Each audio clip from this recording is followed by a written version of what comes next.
Want to hear a scary story? This is a true scary Reddit story by a deleted user. I was driving from Dallas to Tuscaloosa, left at midnight, and drove straight through the night with two friends passed out sleeping. It was probably 4 a.m., and I had a quarter tank of gas, which translates to about 100 miles. I see that the nearest town is about 90 miles, so I'm pretty worried about making it. Before I hit that town, I ran into a tiny town that wasn't on the map. A few houses, a gas station, a convenience store, and that was about it. I walk into the gas station and hand the guy a $50 bill so I can fill up. He was a really tall, skinny black guy, like skin wrapped around bones level skinny, probably about 6'5" at least, and he just had this eerie look about him. He looks at me, leans over the counter, scans the outside, and looks back at me. He hands me back my $50 bill and a hat and says, "Look, you look like a nice young fellow. You don't want to be out here at this time of night looking like that. Put the hat on, get to your car quickly, and get gas at the next town." Based on the way he said it and how he pointed, looking like that was about me being white, I think, but I'm not positive. I was super confused and just said, "I don't have enough gas to get there. That's why I'm here. I didn't even know this place existed." He responds, "It doesn't. Here, there's 2 gallons left in this can. Just drive another 15 to 20 miles out and use those 2 gallons. But please, you need to move now." At that point, I stopped questioning him and left. On my return trip, it was daytime, so I wanted to stop back in and return the can with 2 gallons in it. But wouldn't you know it, couldn't find the little town again. It's like it disappeared over the weekend. To this day, I refuse to stop in small towns that aren't on the map. I have no idea what that gas station employee was trying to save me from, but he pushed me out of there with some urgency and even gave me free gas to do so. That was a little weird. I mean, it could have been just like normal small town folk that don't like people, or I guess it's possible something more ominous was happening. I don't know, because why wasn't it on the maps? But there's a lot of places that are not on maps, so I don't know, it's a really weird one. What do you think? So Rachel says that her boyfriend has been acting terrified of her ever since they got back from the Appalachian Trail. The only reason why she's writing this story is because she feels like she needs to put it down somewhere, because she feels like she's losing her mind. Dane and her are the kind of couple that finish each other's sentences, they have all these inside jokes, they have almost like their own language. That's how close they are. She knows him better than anyone, and that's how she knows that she's not being paranoid about what's going on here. So they had gotten back from the Appalachian Trail about 11 days ago. They hiked over 200 miles starting in Virginia, and this was actually Dane's idea because he had never done anything longer than just like a weekend trip. Rachel was nervous, but Dane was so excited, like he could barely sleep the night before they left. The first 2 weeks of the hike were incredible. They got along so well, they kind of just fell into a rhythm of being without their phones and being just the two of them out in nature. But the 3rd week is when things started to feel off. She doesn't really know how to explain it, but the woods just felt off. Everything looked the same, but somehow the air felt thicker. Rachel said she could feel it like in her chest, like everything had shifted just a degree. And Dane could feel it too, because she noticed that he had started getting quieter. He was the kind of person that would always point things out, like if he saw a cool tree or a bird or an animal, but now he just hiked. And on the 4th night of that week, she woke up in the middle of the night and he wasn't in the tent. She found him about 20 feet away, just staring off into the tree line. When she called out his name, he turned around so fast that it startled her.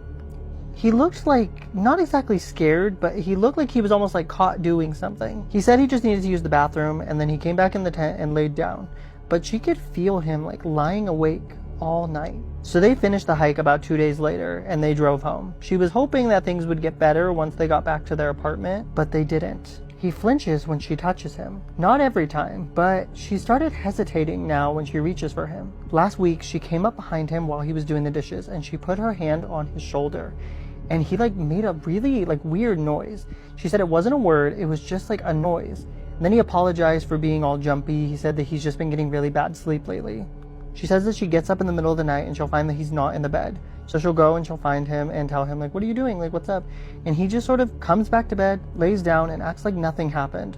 He's even started locking the bedroom door at night. They share a bedroom and they share a bed, but for the last 6 days, Rachel has been waking up in the middle of the night on the couch, and her bedroom door is locked with Dane inside. but she has no memory of getting there. Dane says that she must be sleepwalking, but he says it in a very calm tone, almost like he's saying it to someone that he's frightened of. Rachel asked him last night just to tell her what is wrong, because she's sure that she must have done something. So they sat at the kitchen table. She sat directly across from him and was like, you need to tell me right now what is going on. And he basically sits there, stares at her, and it feels like in his head like he's deciding something. Then he just says, you haven't done anything. I've just been in my head ever since the trail. I'm sorry.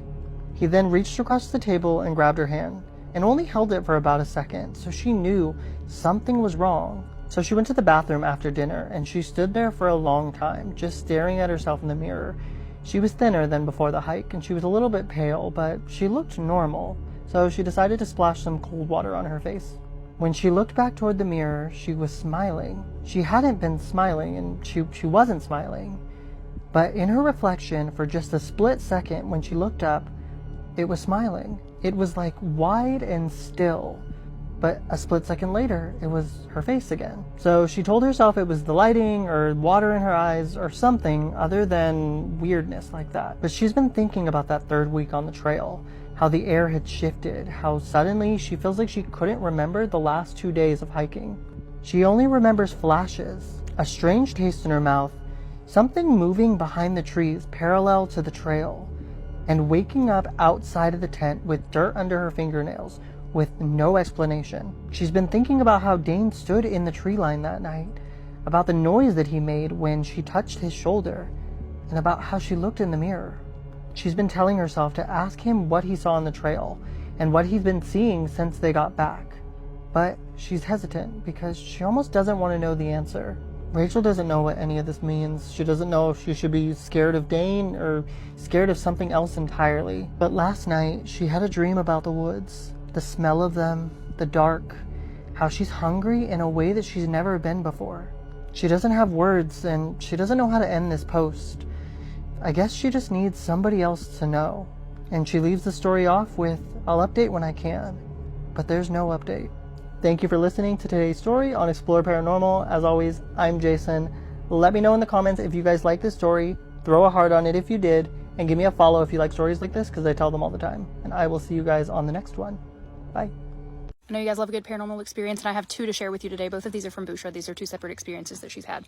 So the first one, she says, I was at my grandma's house sleeping over. They have a small room with just built-in cupboards all around and mattresses on the floor.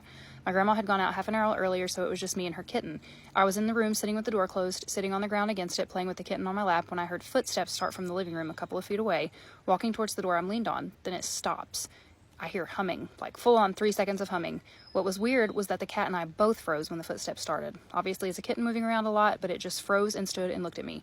I thought it might be my grandma, but then a second later, I heard the front door open, and it was her coming in. It was not her grandma walking towards her. All right, so her second experience. So in my house, the door to my room leads to a hallway. The room next to my door is right there on the left. For a while, I've been seeing a short shadow there, though every time I catch it in the corner of my eye and look, it goes into that room immediately. I see it duck and hide. After months of it appearing every once in a while, I figured it was a child. So whenever I'd be alone, I'd put on nice music, shows, and just talk out loud like talking to a kid. One night, I randomly woke up extremely groggy, and everything was dark. I could only lift my head, and so I did, staring into the hallway, and I saw what felt like a hallucination, but I don't think it was. It was a blurry apparition of a small boy. Brown hair, orange shirt, and blue pants. His face was too blurry to see. It just stood there for a while, no matter how much I blinked, then gone. I don't remember what happened, but I think I just fell asleep again. I think the boy trusted me enough to show himself to me. See, what's freaky about that is I know that sometimes demons can present themselves as children, so be careful with that one. I fell in love with my neighbor. Welcome to the Creepy Cozy Cottage, where creepy and cozy meet. Get a blanket and get cozy, because I'm about to read a creepy story. Trigger warning, this story has mentions of DV. Hey babe, I called from the living room. Look who decided to stop by. My husband Charlie stomped into the living room, where our new neighbor and I sat having tea on the couch. Remember Ducey, right? She just moved into the Jones old place. Charlie sank into a chair, pulling off his muddy work boots and tossing them aside. Long day, Mr. Shields? Ducey asked, pulling her headscarf tighter over her thin, graceful shoulders. Yeah, he grunted, narrowing his eyes. Why do you wear that? Is it religious? I'm not religious, Ducey said, but it's a tradition for women to cover their hair in my country. Is it a tradition to wear sunglasses indoors, too? Charlie said, heading into the kitchen. No, Ducey replied, smiling coyly. They just make me look cool. He croaked, rifling through the refrigerator. Ida, did you get my beer like I asked? Oh, sorry, honey, I said, nervously setting my cup down. Ducey came over and we got talking and, damn it, Charlie spat, slamming the fridge door. Can you not handle one simple task? Well, it's getting late, Ducey said, turning to me after a moment's awkward silence. Take care of yourself, Ida. When she was gone, Charlie stomped off upstairs without a word, and I was left alone again in the howling silence of an empty house. It wasn't always like this. Charlie and I met in college. He was an artist then, a sculptor, full of passion and romance. He used to talk for hours about our future, how he would be a famous artist one day, how I would never need to work, how I could raise our children while he created masterpieces. I was willing to put my own dreams aside for him, for this man that I loved so much. But Charlie's artistic dreams never worked out. He had to take a construction job that he hated to make ends meet. I offered to share the burden, but his pride would let me do nothing beyond cook and clean. Even worse, the doctors told us children were impossible.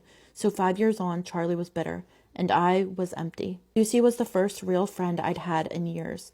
And fast friends we became. We'd watch movies together, talk, drink wine. She made me feel like a woman again. She never said much about herself, just that she immigrated after some incident with her sisters and a stalker that tried to kill her.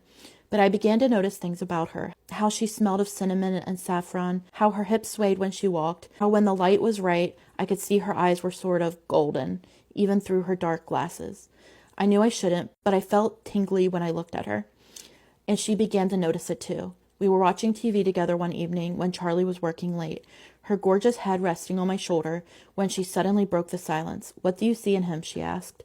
Who? Who else, silly? She said, straightening up. Charlie. He wasn't always like this, I told her. He used to sculpt for hours. He loved to laugh. He loved art. And where are his sculptures now? She asked, looking around. Gone, I shrugged, smashed and thrown away. Charlie gets upset when things don't work out. Like with you? She asked, placing a soft hand on my cheek. I hear the way he talks to you. You can't give him children. You can't clean right, cook right. Can't. Our faces were so close now that they nearly touched. My heart threatened to leap from my chest as she played with my hair. But I think you're perfect. Slowly, blissfully, I melted into her kiss. What if Charlie found out? Why did I even care? She just felt right. I was so lost in her beauty that I didn't hear the door open. Ida, a voice called. Is supper ready? Charlie stood still as a statue in the doorway, his bulging eyes flicking between Ducey's face and mine. Charlie, I squeaked, untangling myself from Ducey's embrace. Charlie, it isn't what it looks like. In horror, I watched as the bewilderment on his face hardened into a raw, fiery rage. You bitch, he screamed, dragging me off the couch and tossing me to the floor. How could you do this to me? Leave her alone, Ducey cried, trying to pull him off me. Wheeling around, Charlie backhanded her hard enough to send her crumpling to the floor. Charlie, I begged, shuffling backwards against the wall. Charlie, please don't hurt her. We can't all get what we want, Ida, he said, wrapping his big hands around my throat. I tried to fight, but I felt myself slipping away. Ida, I heard from miles away, just before my world went black. Don't look. I felt something pull Charlie off of me as I wrenched and grasped for air. Through hazy eyes, I saw Charlie rise to his feet, halfway across the room as Ducey stood between us. Who do you think you are? Charlie hissed. Ducey didn't answer. Instead, I watched from behind as she pulled her headscarf away, revealing a writhing mass of snakes atop her head. With a sound like snapping branches, I watched as a line of living stone crept up Charlie's legs, then his stomach, then his chest. Soon Charlie's panicked cries were lost beneath the tide of swelling rock, with his face being the last flesh to be seen. I am Medusa, she said, leaning in close, and no man will touch me again. These days, Ducey and I are happily married, our home is full, and guests seem to love the statue we placed in our back garden, a true-life sculpture of a confused, angry man.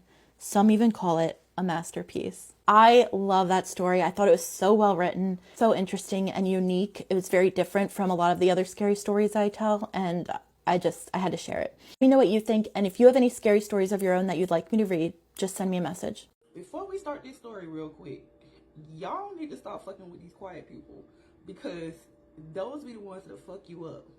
Alright? The people who move the heaviest energy usually ain't loud at all. They don't threaten people. They don't crash out in public. They get quiet. And this story, they deserve what they got.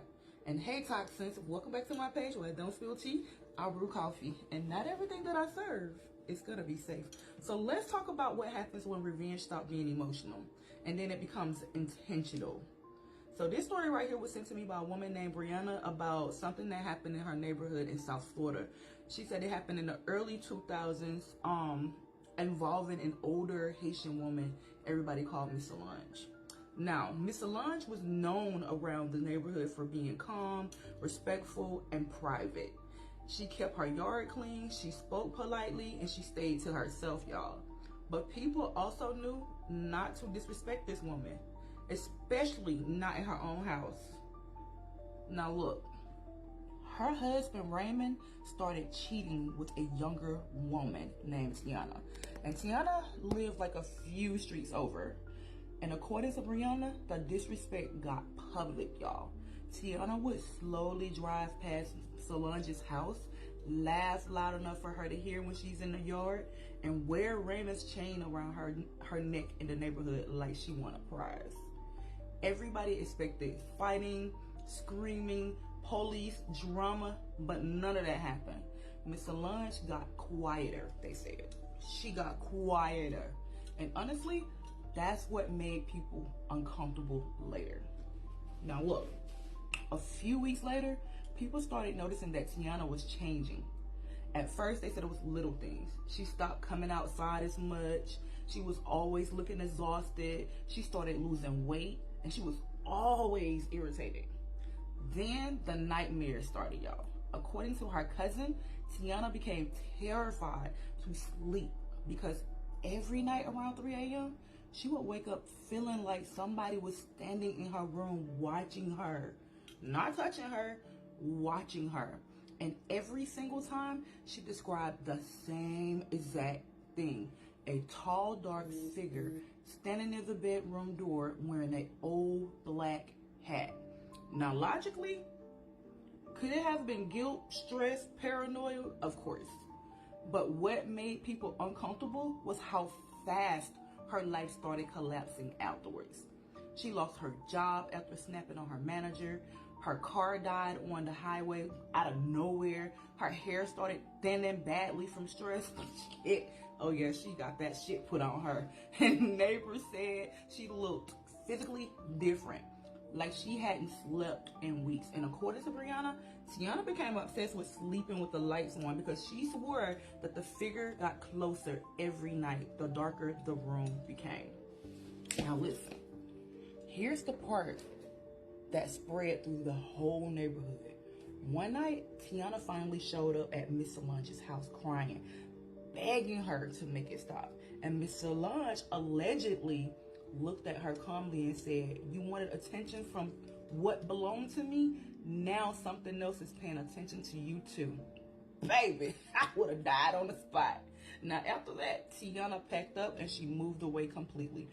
But the story still didn't end there, because a few months later, Raymond suffered a massive stroke in his sleep, y'all. He didn't die, but he never fully recovered either. And people around the neighborhood, they started whispering the same thing.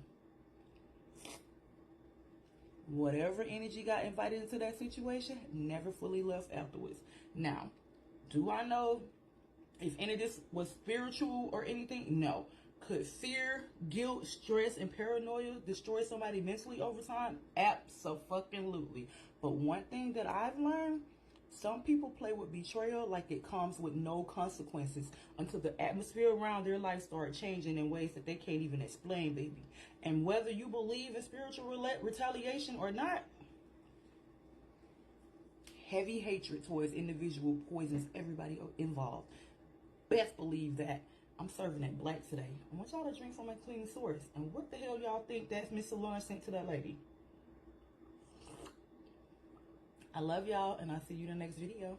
Have you ever heard the story of Edward Mordrake? I read about Edward Mordrake back in elementary school, and I still remember the chill that ran through my entire body when I read his story. So of course, I'm gonna tell you. In the late 1800s, there lived a man named Edward Mordrake. And the thing about Edward Mordrake is that he was born with a rare deformity. He had a second face attached to the back of his head. And according to the many doctors that treated Edward Mordrake, this second face on the back of his head wasn't sentient. And what that meant was that it couldn't see, it couldn't hear, it couldn't smell, and it couldn't speak. But even though that's what the doctors determined, Edward told a different story. According to Edward, this face had the ability to cry, laugh, and whisper. And Edward would tell anybody who would listen that this face would whisper awful things to him at night, never letting him sleep and never sleeping itself.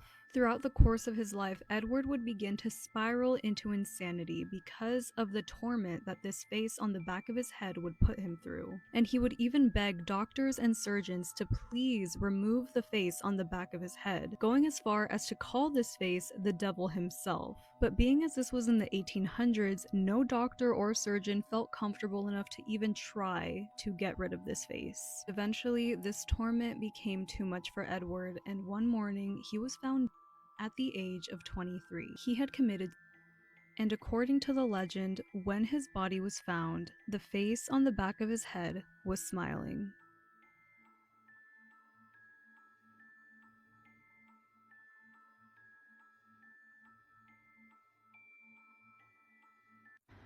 So for the last few days I've been thinking that my house is haunted again. I've not literally felt anything in this house for quite a few years, but for the last few days I've just been feeling like, like I'm being followed. Or for instance, the other night I was in my bedroom and I could hear like the kids outside my bedroom, like outside my bedroom door. So I was like, Oren, what are you doing? Lorena, like, why are you stood outside my bedroom door? And the next thing my husband says, what are you talking about?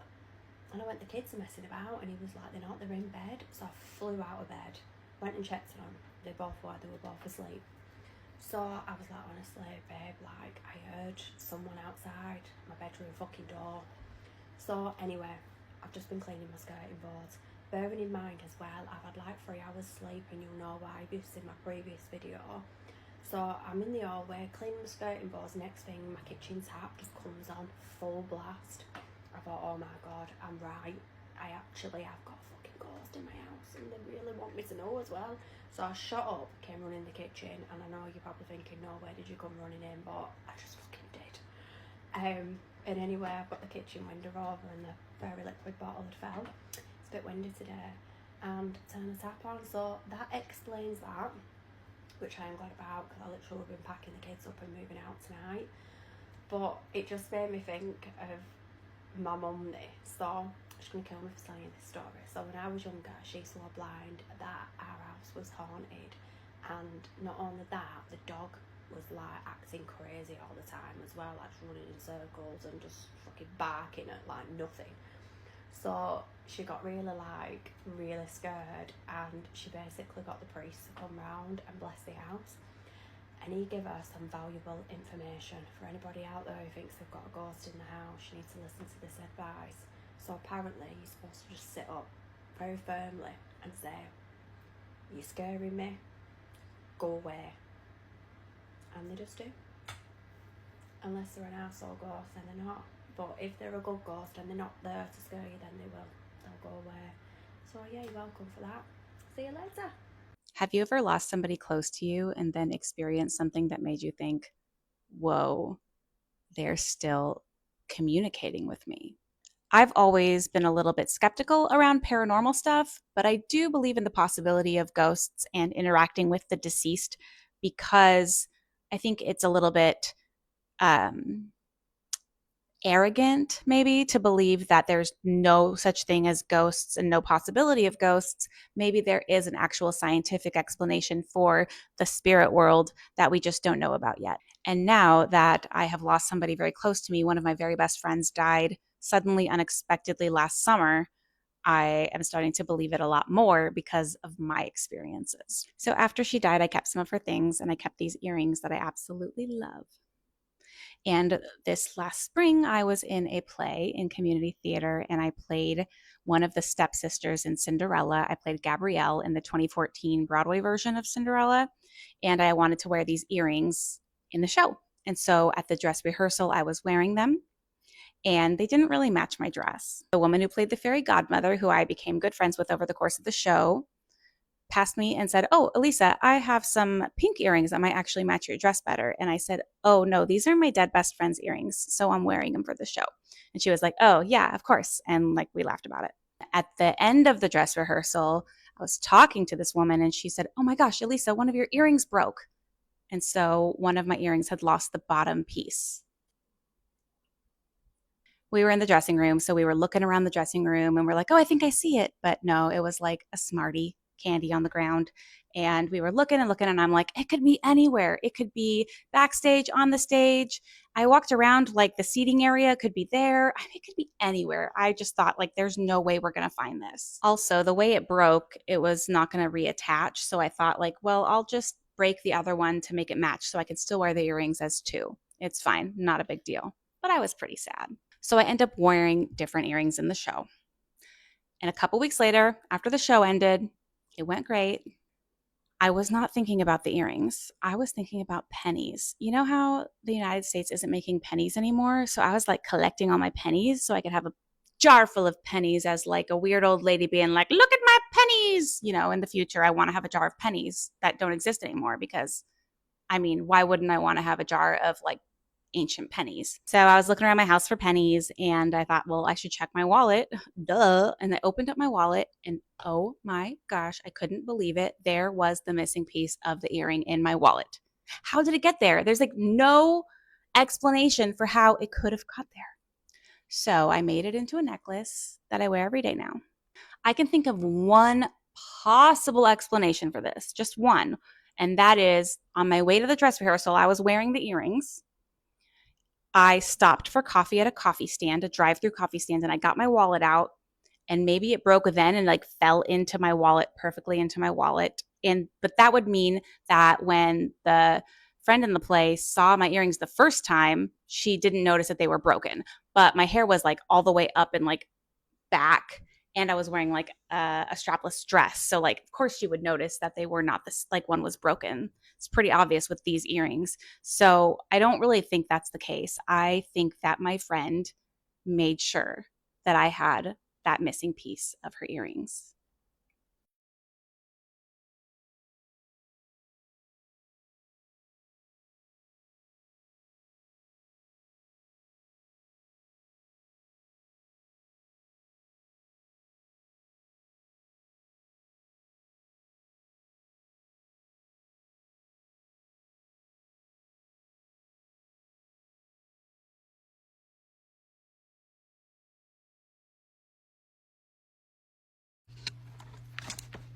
So yesterday, last night, there was a little weird thing that happened.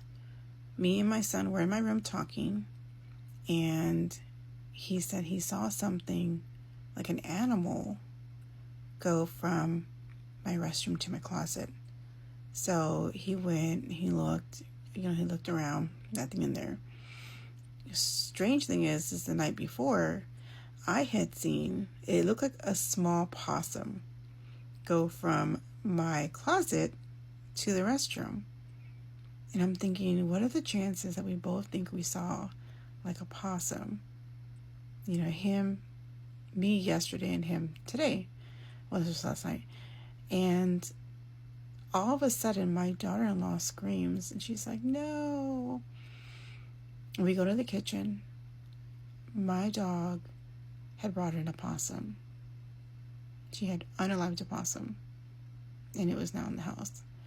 And I was like, what are the chances? What are the chances that we both see something and then it happens? Like, well, you know, it's there in the house. It was creepy. It was weird, but it was awesome. I was like, are we psychic? Just kidding. But yeah, it was really weird, you know, and it was kind of creepy how I saw that. And I'm seeing a shadow too of a cat, a white cat. My daughter used to have a white cat in this house. And I don't know. There's animals walking around my house, appearing out of the corners of our eyes or even right in front of us. So, yeah, it's very strange. I thought I would share that with you because I thought it was really interesting that happened. Hope you guys have a great day. What's up, guys? I have a huge announcement that I am so excited for.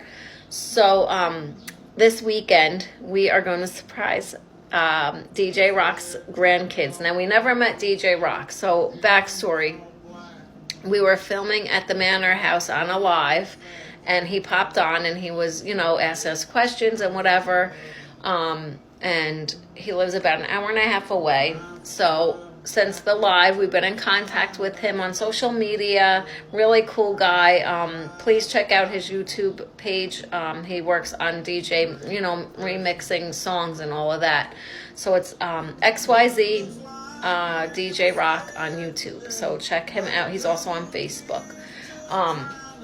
So long story short, we exchanged social media. We've been talking on the phone with him for like a couple of months now. Super cool guy. He sent us a mug. And we sent him a t-shirt. And he said that his grandkids are huge into paranormal. So he wanted to arrange us to surprise them. So he talked to his family, and we're going to go this weekend. The kids don't know. They're 10 and 7, I believe. So what he's going to do is, before we get there, he's going to play a video of ours. And then when we get close, we're going to pull off somewhere. I think this is so cool. And tell him like we're, 5 minutes away. And then he is going to say, okay. And we're going to knock on his door. He'll say, okay, I'm ready. We played the video, whatever. When we knock, he's going to have the grandkids say, like, he's going to be like, who is that? Can you go get the door? And it's going to be Al and I. We're going to bring them t-shirts. We're going to show them all our equipment. And then we are actually, if it's okay with the parents, we're going to go to a local cemetery in another spot, not a building, another spot that DJ Rock thought of. It's going to be so cool. I'm so excited to do this. I mean, it's the little things like this that, this is what Al and I are about. Just bringing joy, talking about what we do. And the passion and love we have for the paranormal is just, amazing. And to get this opportunity and surprise kids, I mean, it doesn't get more better than this. So, and if it's okay with the parents, like I said, we'll give them a K2 to walk around. We'll let the oldest one hold the GoPro and, just be there asking questions with us and investigating, and just, tell them, always respect spirits and, as if they're living and all of that. So we are so looking forward to this. And I just wanted to share that with you guys. And last year, we actually met another viewer of ours, Wayne. And he's been in our video of Norwich. So that was so cool. So this is an amazing journey. So if you guys aren't subscribed to Seeking Ghosts with A&L, please subscribe to us. It's free. We work so hard for our channel, and we, like I said, this is like, opportunities like this never come around, for us anyway. And to be able to do this and share, again, with kids and that are, into it and want to learn about it, I think it's amazing. I really do. And like I said, we've been on stage speaking a few times. We've been on podcasts. And our motto is keep it real. We don't fake anything. We want to capture, not only for ourselves, but for you guys, what's really, out there, because we still learn. We're not professionals in any way. We're learning as we go, and I love it. I love being on this journey with Al. I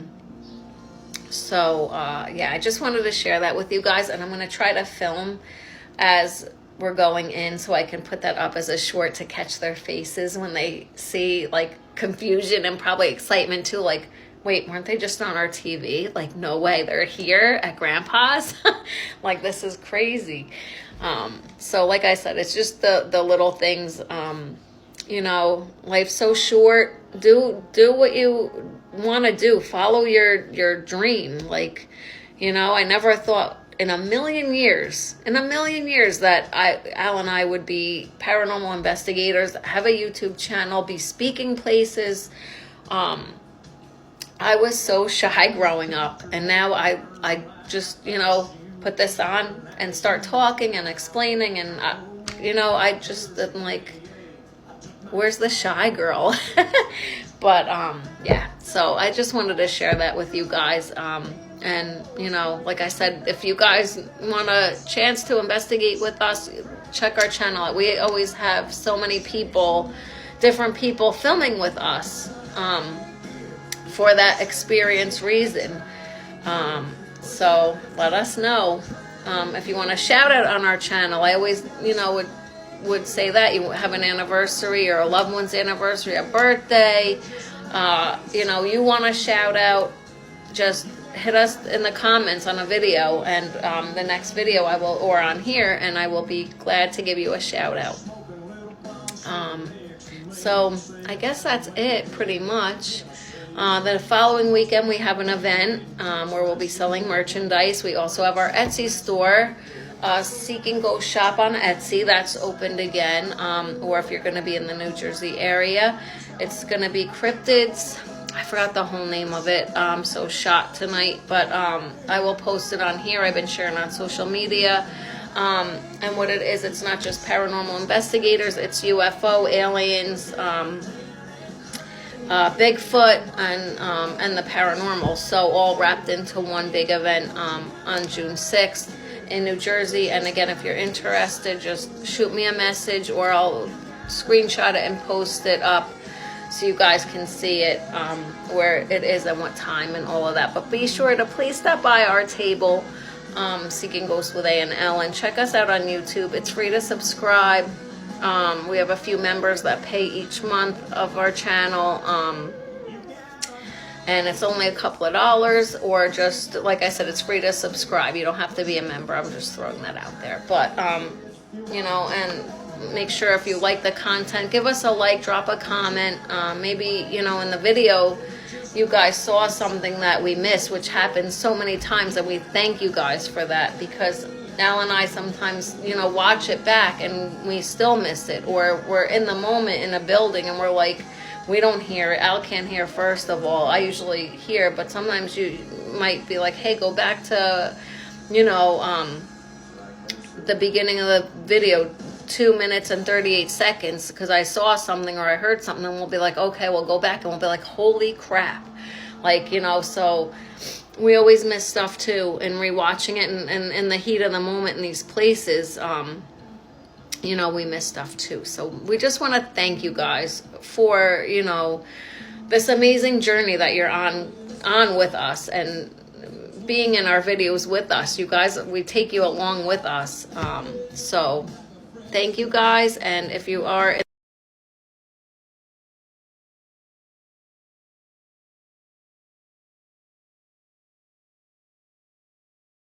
I saw a strange woman inside my house. Welcome to the Creepy Cozy Cottage, where creepy and cozy meet. So grab a blanket and get cozy, because I'm about to read a creepy story. Right now, it's 1 a.m. in the country I'm currently in. We just got back from the beach. My grandmother was sleeping downstairs, so my dad, my mom, and I went upstairs so we wouldn't disturb her. The house has 2 floors, but the stairs for the other floor are outside, so the downstairs and upstairs aren't connected from the inside. While my mom and dad were waiting on the balcony, I went to take a shower and wash my hair. After I finished and opened the bathroom door, I almost screamed because of what I saw. I saw a strange woman who looked like my mom, but wasn't my mom.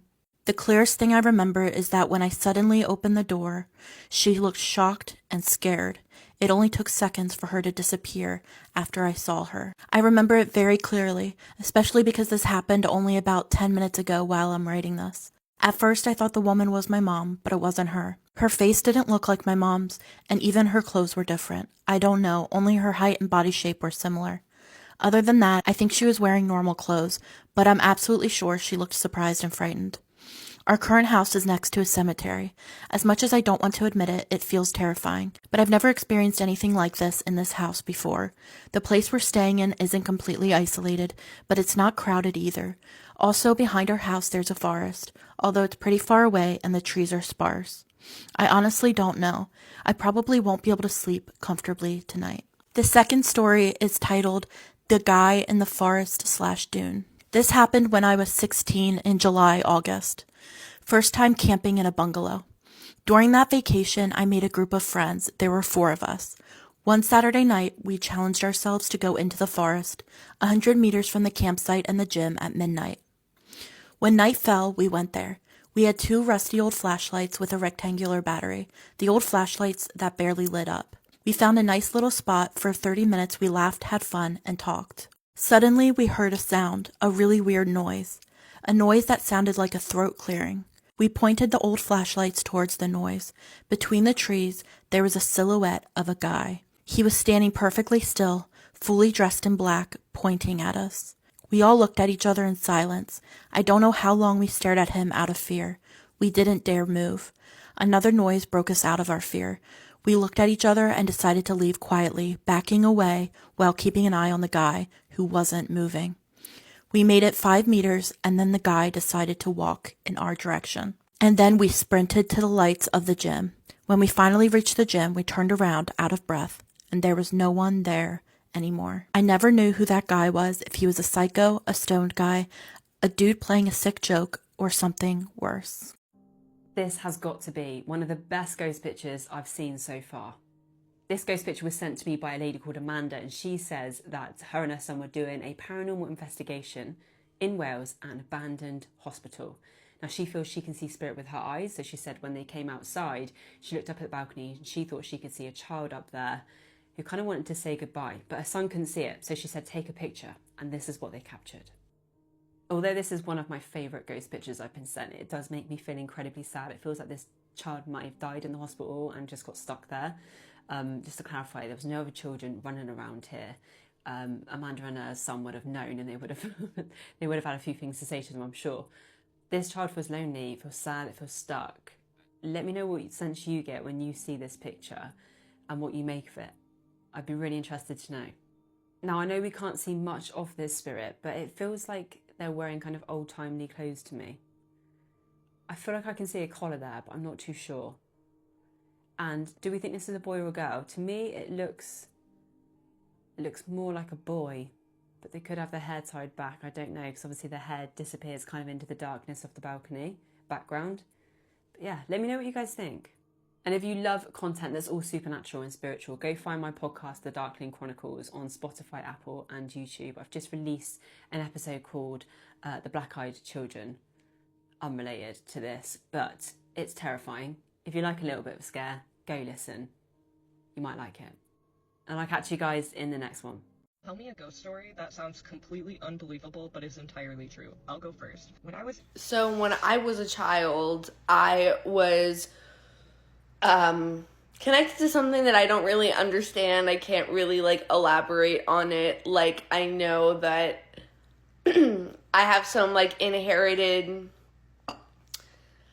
psychic stuff from my dad's side of the family, and my parents owned an antique store, so I was constantly in antique malls and older buildings, and I was constantly having paranormal experiences. So it was just a thing that I was able to recognize at a very young age, that this was something that I experienced. My really close friend and bestie neighbor girl, let's call her Ellie. I would often hang out with her across the street, all the time. I was always at that house, and there was nothing weird about that house, but I always kind of caught a vibe in the basement. And one day we were in the basement, and we were pretending to camp, we were doing imaginary play, and we were in this fake tent with a flashlight. And then all of a sudden, we kind of heard like weird rustling in the bathroom. And we were like, what's that? So it's like pitch dark down there. We have the flashlight and we're slowly like walking towards the bathroom. And it was no longer like imaginary play at the camp. It really felt like we were like in a really scary, like dire, like situation. And we round the corner and there's like a really tall man, kind of like the Hat Man that, you know, we've seen on the internet. Like this tall guy with like a rimmed hat. And he's just kind of like standing there in her bathroom, and we start screaming.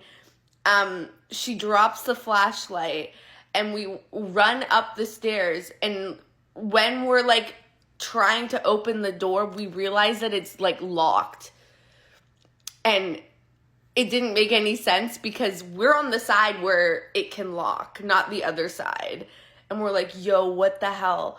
So we're like the door will not open.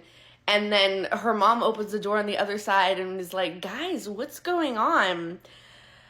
I have seen a lot of like shadows, figures, like not necessarily ghosts that seem crystal clear, but the fact that I was able to like make out a hat, and Ellie saw the exact same thing. So we were both like, whoa, like we saw the Hat Man in her bathroom. And we were friends with a lot of the neighbors, so we would constantly like talk about this like ghost activity in the basement. She also had a Furby that would function like without it being battery powered and like act really weird around, and like we would place it near the bathroom to see if things would happen, and like the Furby acted as a spirit box. Like whatever was down there was like screwing with the Furby. So I was a very curious kid, so I was kind of like asking around in the neighborhood like what this could mean. And I finally told the neighbors that lived in the house connected to hers, and they were like, well, it's funny that you mentioned that because in like the 1900s, there was like an electrical accident in the basement that killed a man on our side of the like attached houses, right? They'd never seen the ghost, but it checked out that whatever was in the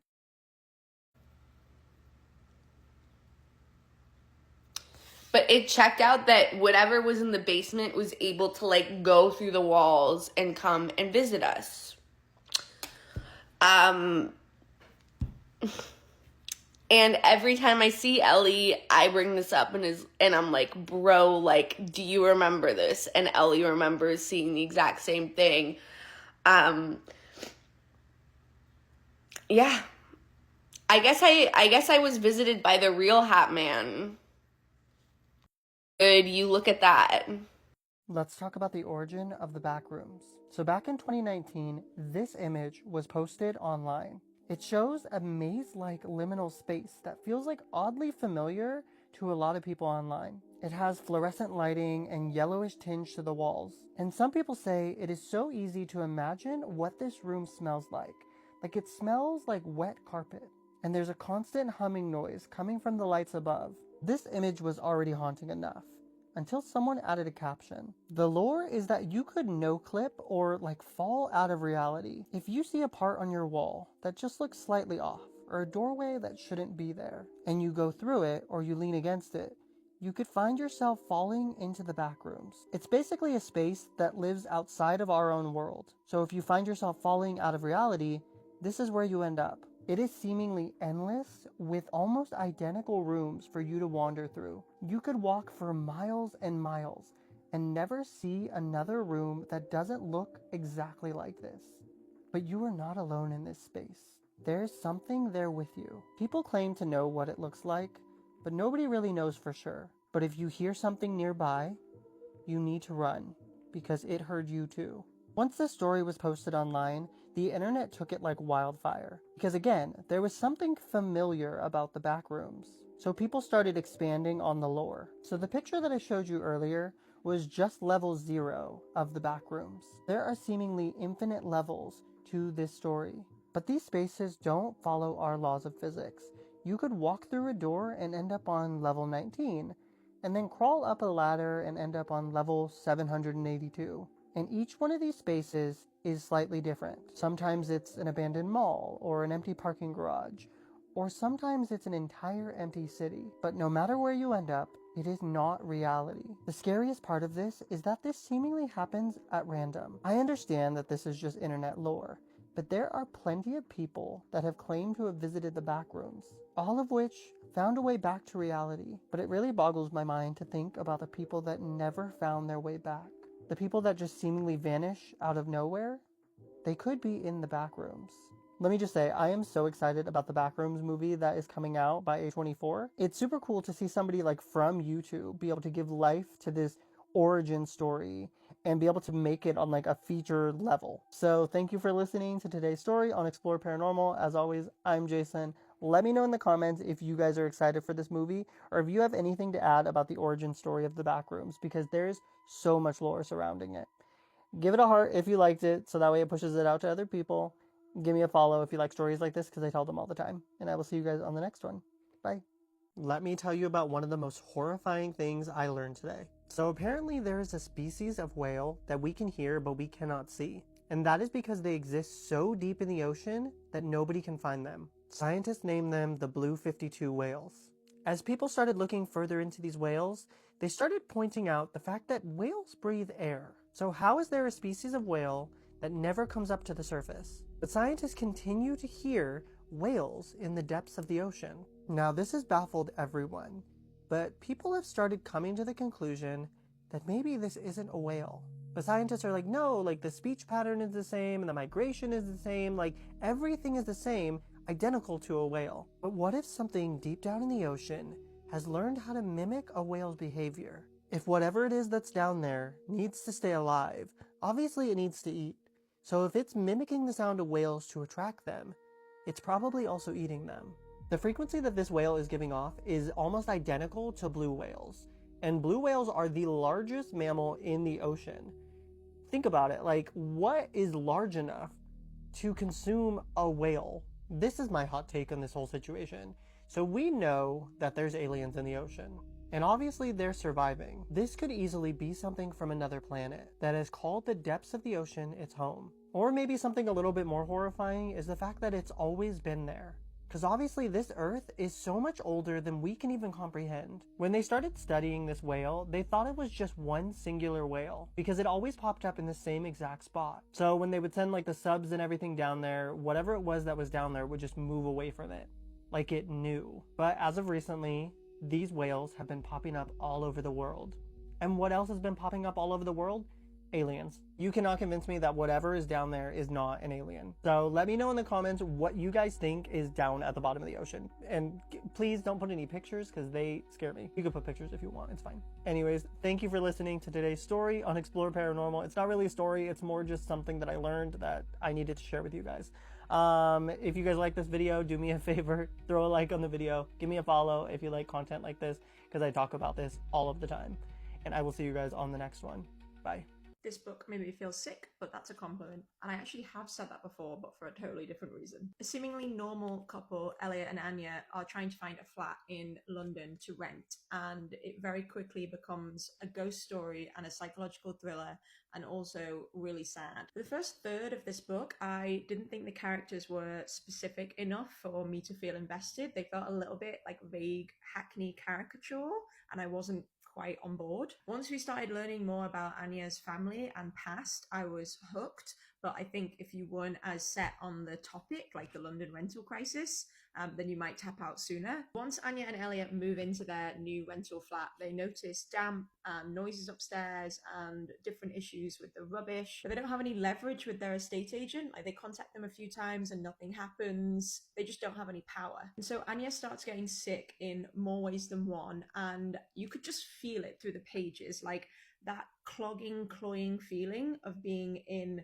a house that you don't have any control over and maybe there are issues with. Like, I've experienced that before. And then on top of that, it's amplified by the fact that the relationship between Anya and Elliot starts to deteriorate, and that starts to feel really kind of clogging and suffocating and horrible. And so I was reading about this character who's getting sick and breathless and coughing, and I genuinely felt like I was struggling to breathe as well. Like, I could feel the stress and the discomfort, and I just wanted to scream at her to run. I think this book just really captured the like horrible middle ground that cities like London can now keep you in, which is basically like you're trapped but also permanently transient. Like, it's a really weird mix of those two things that to me kind of feel like are opposites. Don't get me wrong, I love living in London, but this book reminded me of a quote from Bell Hooks where she talks basically about how in like a loveless world you can have the passion to connect be replaced by the passion to possess. And I often think about this when I'm thinking about the housing crisis and like the kind of pressure to buy a home. Things like gentrification and loneliness are explored in this book, and those are all symptoms of a world where ownership is the goal, not connection. And I honestly have just found it so weird for a few years now. Like, I really have disconnected myself from that desire. Of course, I would love to own my own home one day and have that security, but for me, finding a dwelling that offers me joy, contentment, opportunities to be creative and to serve a community, all those things are way more important than ownership. The pursuit for a home has really just gotten so twisted and complicated, and Anya is a real victim of that crisis. It's a real web. It's not just the flat that they're renting, it's her relationship, it's her lack of solid friendships, it's her disconnection from her family. I think this is a really unusual book, and I would highly recommend, as long as you know that it might make you feel breathless and sad. Okay, I snuck downstairs to tell you guys this story uninterrupted. Okay, wish me luck. Keep deprived like that. I don't want my kids to hear this story. And I don't want the kids to hear it because if they do, they're going to be afraid of our house. And I don't want them to be afraid of our house. This is the creepiest thing that has ever happened to me. I swear to God. I recently got home from Atlanta. I went to Atlanta to pick up the twins from their dads. And then we stopped to see cousins. And then we stopped in St. Louis to see my dad and my grandpa and some other people. And we drove, and it was a really long drive. And by the end of the drive, I was like at sleep deprivation level 10. You know, that kind of tired, you're starting to see stuff that's not there, or you can't really like make out what you're looking at exactly. And everything just feels like a dream, like not present at all, like real foggy. That's how I was by the end of the trip. We get in the house. This is our first time at the new house. We walk back through the kitchen to the Three Seasons patio. They stop to kind of like look through the sliding glass. And I'm just standing behind them. I know I'm tired and like my mind's playing tricks on me, but my brain is making me see like a person, right? Like a dark figure. There's a face, there's a man, and it's like smirking at me, right? But it's not like a real person. It's like a sleep deprivation hallucination, essentially. The same way that you might wake up and see a jacket laying on a chair and think there's a person sitting there, but you know, you look at it for a second and you're like, oh, it's just a jacket. So I'm waiting for this face, this man's face, who's just like looking at me like he's just smirking, to turn into a reflection of a tree. Like, oh, that's what it really is. Doesn't happen. And I'm standing behind the twins, and I don't want to creep them out, so I don't really say anything about it. Plus, I'm like, it's not real. And I'm just chalk it up to being hella freaking tired. Anyways, fast forward to yesterday. Yesterday, my friend Michelle came over. We tattooed, we hung out, whatever. We do what we always do. And Michelle asked Amari, Amari, how are you liking the new house? And he was like, good. It's too many creepy sounds. Anyways, so, Michelle, I'm getting out of here. I'm sorry. I had to leave the basement because I I kept hearing this sound. And ironically, where did I come to record the rest of this? The patio. Michelle asked Amari, how are you liking the new house? And he was like, good. But you know, I saw somebody on the patio when we first got here. He said, you know, I saw a man on the patio when we first got here. And I was like, you're kidding. He was like giggling. He's like, yeah. He's like, no, like I saw a man on the patio. And he's like, he was like black. He was a black person. And he was like, yeah, like a black guy. And he had like black. He was all black. And that's legit what I saw. It wasn't like concrete. Like he was like a dream. He was like, Amari, I seen the exact same thing when we first got here. I looked at Michelle, her jaw dropped, like goosebumps everywhere. Y'all, I don't know. And I woke up today and I'm still thinking about it. I'm like, what the hell? Right? So since the first day we got here and, you know, since I seen this like image in the window, I'll come and I'll look to see if I see kind of the same image. Because if I see it again, that just means like, oh, I was looking at a reflection of the tree, or I was looking at a branch that was swaying in the wind. But I have not seen that, anything similar to that. And y'all, I don't know what to think. I don't know if I believe in ghosts or not. I don't know. I mean, I feel like I've heard a lot of stories that make me think like there is some sense of afterlife or spirit world or whatever. Now, was this figure really there? Were we both just tired and seeing the same thing? Like this right there, a man in the dark. So listen to me.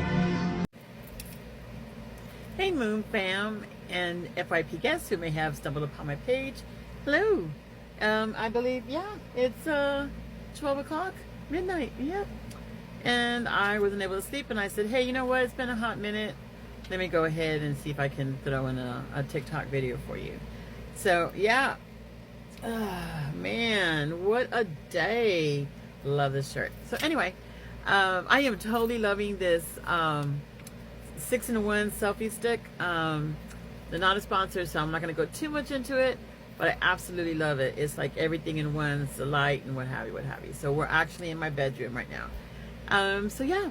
So my mom has been home, got her a little bit more settled in, getting the equipment and stuff that she needs, and so yeah, I'm able to breathe a little bit better. And so yeah, let's take out my black tourmaline. Okay, there we go. So, spooky stories. All right, let's see.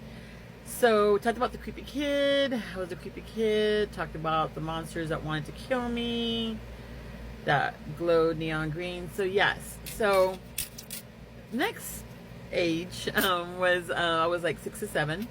I was living on Geraldine Street. And Barbie, if you're watching this, you're going to be like, oh, yeah, Geraldine Street. So, Geraldine Street was a haunted street, to say the least. There were rumors that it was built on a Native American or indigenous people burial ground. Others say that's not true. I don't know what it was built on, but spooky stuff happened all the time. And I remember, and this was a new development, so we can't say that, oh, there were a bunch of old houses. It was an old neighborhood. Yeah, it wasn't. So when I was about 6 or 7, we moved into Geraldine Street. We had a house on Geraldine Street. And yeah, stuff started happening like right away. So now I'm going to say the word because we're not out in the middle of the woods. Yeah, I'm not that stupid. But we might have had a skinwalker. I said the word. Maybe if I don't say it 2 more times, I'll be okay. But anyway, so there was still like some like trees and some stuff like that in the back of our house, the way that our house was. So the back of our house, it was like a house that had like a lot of woods, what have you. And so some people say that skinwalkers supposedly whistle. I don't know if that's what we had, but we did what we had called a whistler. Now, the funny thing is about Geraldine Street was that you always knew when it was fall time, because like clockwork, as soon as it was September is when we would experience a lot of the really spooky stuff that would happen. Summertime, not so much, but once it would hit fall, it was like there was a whole different energy and atmosphere in the neighborhood. And it was actually a cul-de-sac, so it wasn't a drive-through. It was actually, you know, we had like a little cul-de-sac this way, and I actually lived in the middle of that cul-de-sac. But if you kept going forward, there was another cul-de-sac, and that's where Barbie lived. Shout out to Barbie, my girl. So anyway, so I remember it would be fall time. So some of the things that would happen was we would have what we called a whistler. And so at night, about maybe 9:30 around that time, you would hear a whistling. It would sound like somebody was whistling actually in the window, okay? And you would stop to listen, because this house was not a very big house that we lived in. And so you would hear it whistling. And normally, you could start from the front. So you would hear a whistling, and you could actually walk and follow the whistle on the outside. It was always on the outside. And so we had, like I said, it was a small hall. It wasn't a big house. So you could actually follow the whistle as it went around the house. And you would hear it like really distinctly around the windows. And it would go around at least 3 times. And that's a good question. What nights would that be? Would it be a full moon, dark moon? I don't know. I was 6. So I just know it didn't happen every night, but it happened on certain occasions. I can't quite pinpoint when. I'll have to ask my mom about that. Maybe she knows. But so we had the whistler. And then we had this ghost lady that for the longest time we thought she was maybe the neighbor's wife, because she had passed away.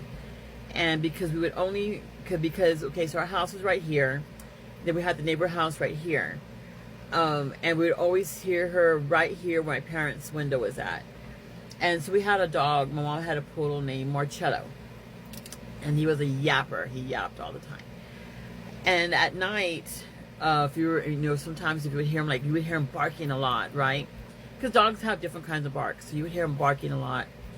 And then if you would go and put like your ear towards, you know, the bedroom, you would hear a woman going, shh, Marcello, shh, Marcello, hush, shh.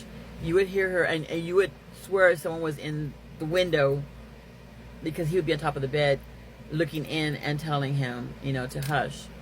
So yeah, so we had the whistler, we had the shusher.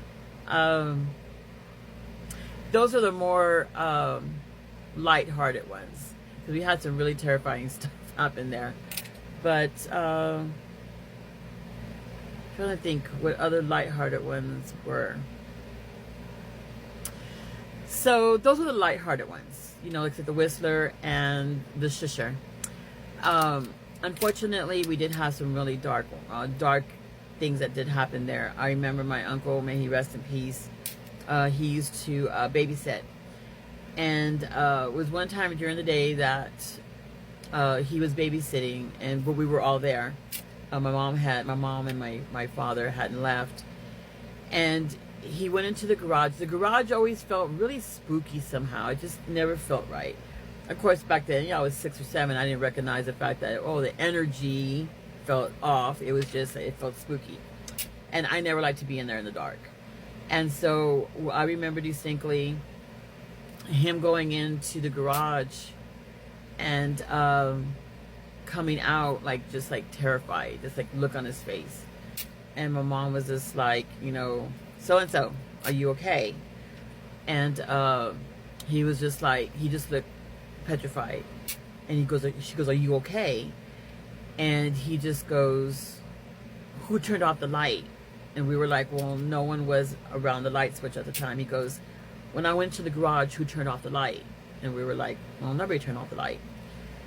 And he says, well, somebody turned off the light. He goes, I swore I swore that I saw dead bodies hanging everywhere in the garage. So yeah, that's a little bit more morbid, but that was, like I said, one of the more terrifying things that we experienced. So besides hanging people in the garage, so this is gonna sound like really way out there, but we also had imps. And so for those of you who don't know what imps are, they're like really tiny little creatures. I don't know if y'all have seen that movie. Oh my gosh. It was like they opened up this hole in the ground and these like little impish things came out. I'll probably remember later on, or someone's, if y'all remember, it was kids and they opened up this hole in the backyard and these little imps came out. Anyway, so we would have these imps that actually would hang around the house. And I remember I would be there with my best friend in high school. We'd be watching TV and in the living room, and then we would just like see, of course when I say see, I mean see spiritually. We would see them running around everywhere, and we would be eating and we would just pick up our feet and they would go under the couch, and we would just like, yeah, because back then those were my dark days, and so stuff like that really didn't scare me. But yeah, so yeah, those are some tales from Geraldine Street. But yeah, I will come back with a couple of more. Yeah, because I'm not sleepy, and you know I miss you guys, and it's been a while. So yeah, and until the next video, blessings, love, and peace. This is Lady Kate. Hey everybody, I am back as promised, and this thing keeps jumping up and down. So if you just watched my previous video, the name of the movie was The Gate. If I remember correctly, it was in 1987, I believe, and it was like two boys opened up this big old hole, quote unquote, to hell in the backyard, and I believe that's the one a bunch of little imps came out and all that. So yeah, I believe it was called The Gate. But anyway, so yeah, I'm back. Yeah, so so more tales from Geraldine Street. So like I said, these are a little bit more darker, and if you see like a little green dot on me, it's because I have my little Martian, not my Martian, I have a little astronaut dude. And yeah, let me show you. Okay, he doesn't want to come off, but okay, anyway. So I have this, like, yeah, Martian dude. Yeah, he's my night light. So if you see like little green specks on me, it's because the stars are on me. But yeah, so the reason why this particular one bringing up, because recently I heard the story from someone else, and gosh, I don't remember who it was, but we were talking about like spooky stories and all that, and they were sharing an incident that happened. This is gonna drive me crazy. Who is the one that told me this?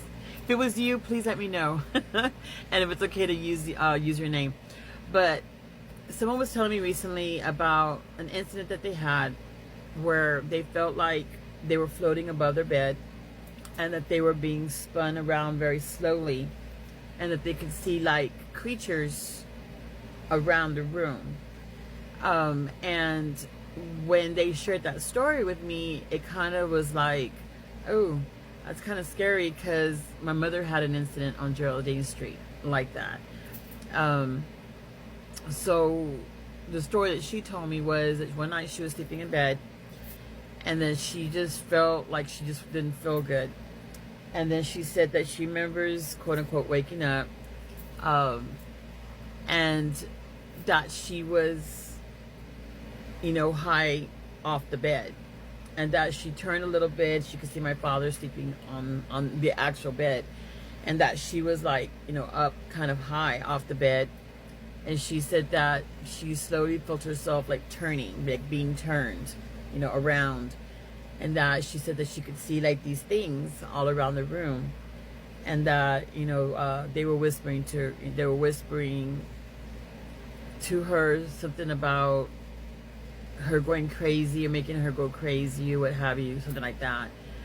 But she told me about that experience, that it was terrifying. And I know someone recently, we were talking about scary stories, and they shared their experience. I'm really sorry that I forgot who that was, because I don't even remember what I ate yesterday for lunch. But yeah, so that was that scary story.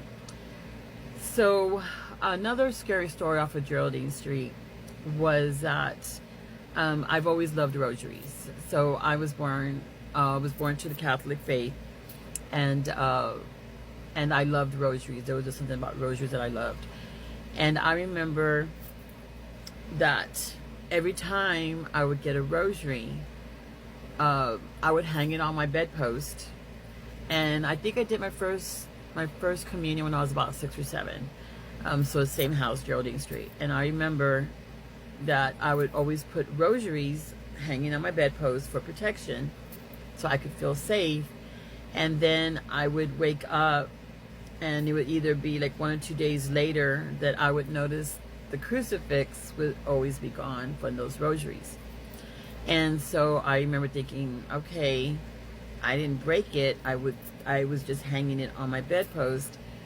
So then, I would tell my parents, I'm like, my little crucifix is gone. And we would try looking for it under the bed. They would disappear. I don't know where they would go. And then they would get me another rosary, and then I would put it like at the foot board part of the bed. And then sure enough, short time later, the crucifix would be gone. So that was something that was always very unsettling, is the crucifixes on my rosaries would always disappear. So as I got older, I used to play with an Ouija board. And this is one of the reasons why I caution against Ouija boards, because a lot of times we don't know what we're doing. So I don't talk a whole lot about my dark years or my dark phase when I was a teenager, because it's not something I'm proud of. But that makes me more aware of the darker side of magical practicing and what have you. And there's like darker magic in the sense of, like spiritual warfare, offensive magic, defensive magic. So dark, the term dark actually is an Egyptian term, because the river Nile was dark, and that's where we get the term dark magic. Now, even though magic really isn't color-coded, a lot of us will talk in color codes to help people understand, or get an idea. So when we say black magic, we automatically, that's malevolent magic. It's not good stuff. So as a teenager, unfortunately, I dabbled a lot with black magic. It was a very dark time in my life. There was a lot going on in my life, and I had no control over anything that was going on. And so delving in the darker arts with malevolent magic was very appealing to me at the time. So by this time, and I'll talk more about my Ouija board experiences when we first started playing with them, but this particular time, I'm already a lot older. I was like 16, 17. So I was fully aware of what I was doing, and who I was, not who I was playing with, but I was a lot more aware of the darker aspect of it and embrace that. What a lot of people don't understand is those actually open portals and allow things to come in. And like I said, I will talk more about Ouija boards, because there's a lot about Ouija boards. Not so much the history, just experiences that I've had. And the fact that a lot of times when we get phone calls and they're like, oh, there's things going on in my house, the very first question we always ask is anyone playing with a spirit board or Ouija board? And most of the time it was like, well, yeah. Like, okay, did you create a sacred spirit? Did you create a sacred space? Did you create, a circle? Did you direct what could and couldn't come through? Did you close a portal afterwards? And so, yeah. But, so at that time, I was purposely playing with, I knew was a demonic spirit, and he went by the name Zen, which doesn't make any sense, because Zen is actually a spiritual practice of peacefulness. But I'll definitely do a part 2 about Zen, because you'll find what was kind of creepy about that. But anyway, so I didn't close the portal to afterwards. So a lot of times I would see I would see a demon sitting on my nightstand by my bed watching me sleep. Yeah, and he had red eyes, and you know, he was pretty scary. Didn't bother me too much until, like what normally happens when you mess around with things like that you should be messing around with, especially as a teenager. Started to feel like I was going crazy.